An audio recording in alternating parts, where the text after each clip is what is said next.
ജഗ്ദീപ് ധൻഖറിന്റെ അപ്രതീക്ഷിത രാജിയെ തുടർന്ന് ഇന്ത്യയുടെ അടുത്ത ഉപരാഷ്ട്രപതി ആരാകുമെന്നതിനെ കുറിച്ചുള്ള അഭ്യൂഹങ്ങൾ ശക്തിപ്പെട്ടു. ഈ ഉയർന്ന സ്ഥാനത്തേക്ക് നിരവധി പ്രമുഖരുടെ പേരുകൾ സജീവമായി പരിഗണനയിലുണ്ട്. അതിൽ BJP നേതാക്കൾക്കാണ് മുൻഗണനയെന്ന് റിപ്പോർട്ടുകൾ സൂചിപ്പിക്കുന്നു. BJP അധ്യക്ഷൻ JP നദ്ദ, രാജസ്ഥാൻ മുൻ മുഖ്യമന്ത്രി വസുന്ധര രാജെ സിന്ധ്യ, ജമ്മു കാശ്മീർ മുൻ ലഫ്റ്റനന്റ് ഗവർണർ മനോജ് സിൻഹ എന്നിവരുടെ പേരുകളാണ് നിലവിൽ ഏറ്റവും കൂടുതൽ ചർച്ച ചെയ്യപ്പെടുന്നത്.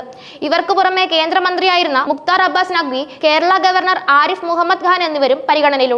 രാഷ്ട്രീയ വൃത്തങ്ങൾ സൂചിപ്പിക്കുന്നതനുസരിച്ച് രാംനാഥ് താക്കൂർ, ബീഹാർ മുഖ്യമന്ത്രി നിതീഷ് കുമാർ, JDU നേതാവ് ഹരിവംശ് നാരായൺ സിംഗ് എന്നിവരുടെ പേരുകളും പട്ടികയിലുണ്ട്. പാർട്ടി പ്രത്യയശാസ്ത്രത്തോട് അചഞ്ചലമായ പ്രതിബദ്ധതയുള്ള ഒരാളെ ഉപരാഷ്ട്രപതി സ്ഥാനത്തേക്ക് കൊണ്ടുവരാനാണ് BJP ലക്ഷ്യമിടുന്നത്. ഈ പദവിക്ക് ആവശ്യമായ ഭരണപരിചയം, നയതന്ത്രപരമായ കഴിവുകൾ, രാഷ്ട്രീയ സമവായം എന്നിവ പരിഗണിച്ച് ഏറ്റവും ഉചിതമായ വ്യക്തിയെ കണ്ടെത്താനാണ് പാർട്ടി ശ്രമിക്കുന്നത്.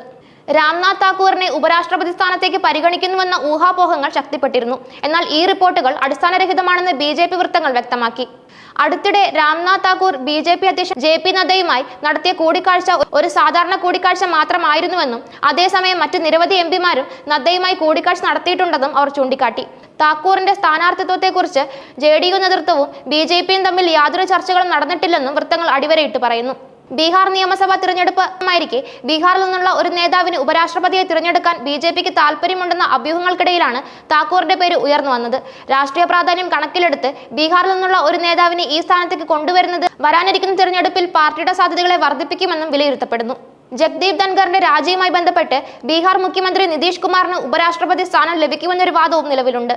വരാനിരിക്കുന്ന തിരഞ്ഞെടുപ്പിന് മുന്നോടിയായി നിതീഷ് കുമാറിനെ സന്തുഷ്ടനാക്കാനുള്ള BJPയുടെ തന്ത്രപരമായ നീക്കമായി ഇത് വ്യാഖ്യാനിക്കപ്പെടുന്നു.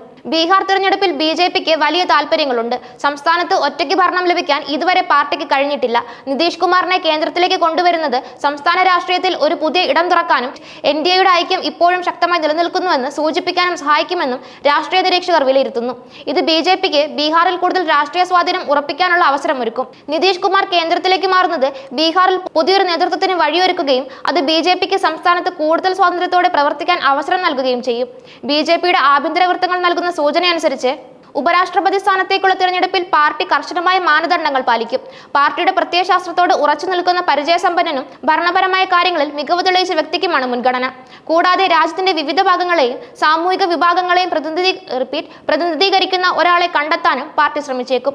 ഇത് രാജ്യത്തുടനീളം പാർട്ടിയുടെ സ്വാധീനം വർദ്ധിപ്പിക്കാൻ സഹായിക്കും.